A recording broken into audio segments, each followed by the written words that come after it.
Good morning. Well, as I said today, we've got help for all age ranges, from the very bottom with Jack and Thomas right to the very, very, very, very far end of the age range with Stephanie Jarvis. Right, who's having the rake? Me.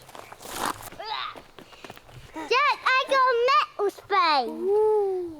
All these compost piles, we need to rake them out nice and flat. That's what I was thoughting. That's what you was thought in, yeah.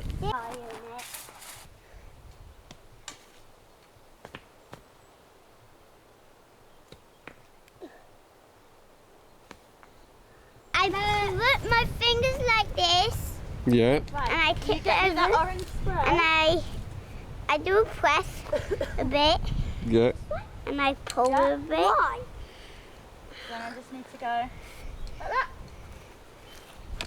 that. To mean that there is a fly? Sort of like that. Be careful, give it to Mummy. Mum, here.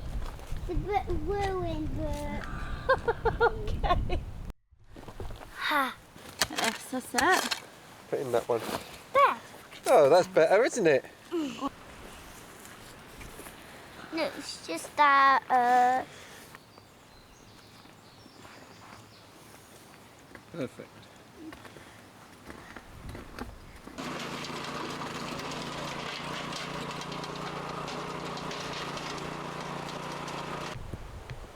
Here we see the lesser spotted chatelaine gardening out of her natural habitat. You're not seeing me garden though, are you? No, weirdly, no, unfortunately not. What to do with a pickaxe? This is not a trowel.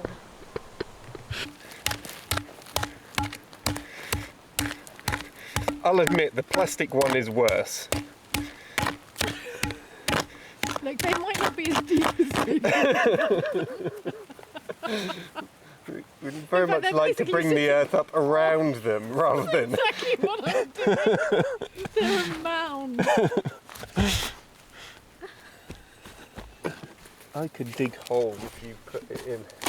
Yeah, I love this idea. I really, because this is so bad. Let me at least finish this one. Oh, love of God. I can't. You put... Fucking granite bedrock.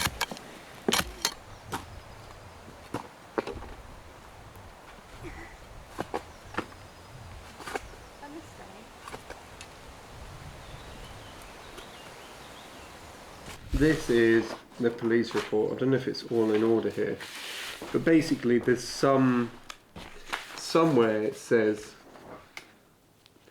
about how it happened. So you want to know whether it was done on purpose or accidentally?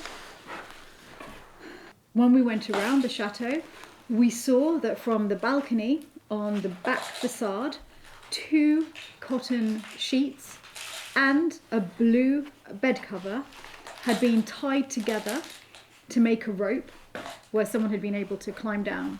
It's unbelievable, isn't it? It was impossible because of the power of the flames to get inside the building. Despite the efforts of all of the people and all of the fire brigade, the flames were just getting worse and worse. They were going towards the left wing of the chateau, the only part of the chateau that was intact when we arrived. And it took until 6 o'clock in the morning for it to be entirely under control. So 6 hours they were firefighting here. At the end of all of that, they found that only a very small part of the left wing, plus the study and the sitting room on the ground floor, hadn't been destroyed by the flames, but they had been destroyed by water, and the entire rest of the chateau was completely destroyed. Okay, so they started by looking around the chateau, and they found no signs of a fire having been started out there. Nothing suspect. Then they're just going through all of the things that they did to check. So first they checked outside. Seemed to be no suspect fires having been started there. Then they checked the heating system. It was a fairly new boiler. which didn't seem to have been the root cause of the fire because it was actually not that affected by it. Then they checked the electrical system, which was recent-ish in those days. It was put in to regulations in 1970 by professionals, so they don't think that there was a problem with the electrics. Then they checked all of the chimneys on each of the different floors, and they found that they were very rarely used. Almost certainly the fire didn't start there. From the night of the 25th to the 26th of February, that's when there was the terrible fire, leaving the rooms that I said that hadn't been touched. And then in the morning of the 28th of February, they realised that some of the beams that had been affected actually reignited afterwards, and there was another fire, and that destroyed the ground floor rooms that hadn't been destroyed before. So finally, the entire chateau was destroyed by the second fire 3 days later. Yeah. And they're saying, therefore, in resume, the chateau is 100% destroyed, along with all of its contents. The day after the fire, and the owners had like ladders coming in, and they were Yes. obviously collecting their possessions, so it must have been relatively stable enough for could them to get go in. in, but then later it just went. Well, in fact, it talks about what they took out there when they had the ladders. They say that whilst after the first fire, whilst the firemen were still here, they managed to get some things out, including very nice television, Bang & Olufsen. Ooh. Yeah. They managed to get all the silverware out. Philip will be delighted. 3 paintings, 1 calculator. So that's good to know. That's that the it. calculator, Important that they got the calculator it was back. Yeah. saved. Oh, and a nice copper tray. So that's good. They had weird priorities. Didn't they? Yeah, that's what they took out. And magnetoscope, the video recorder as well. So yeah, they got the TV, they got the silverware, and they've got that calculator. Okay, I think they were living here as you'll be living here when you finally finish it. And they had the Bang & Olufsen TV, they had that calculator, and she was alone because her husband and son were in Saint-Tropez and then in Cannes. So that's the sort of lifestyle they had. Yeah, sounds like you more. It's contagious, Dad. So she was saying that's why she was alone in the chateau. She had done the cleaning on the second floor, and she was smoking a lot while she was cleaning. So smoking continually while she was doing the cleaning. And it has to be said that when we checked, she had packets of cigarettes and ashtrays in every room of the chateau. So she was a heavy smoker. She went out the entire afternoon of the 25th of February. She only got back home about 8:30 in the evening.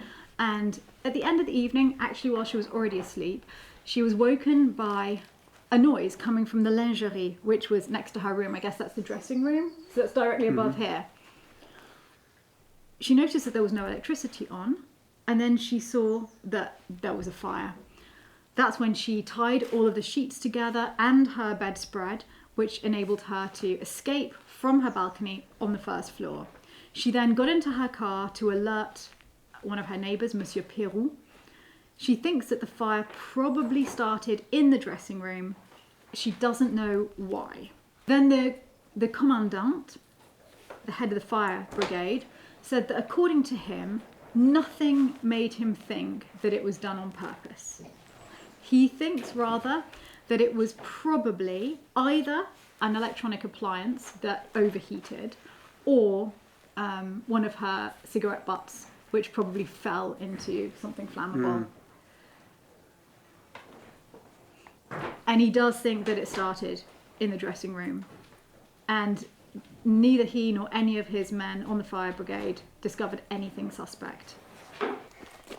Okay, we put where you're stand. Dad, stay where you are. We dig a hole and then with these pots, we squish them that side, then we do that, shake it a bit, and then it comes out. And then what? And then we put them in the hole. I'm making my hole.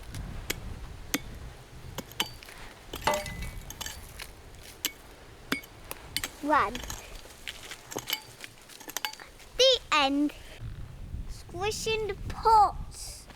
You were meant to squish the pot. I know. I didn't know that bit. Dad?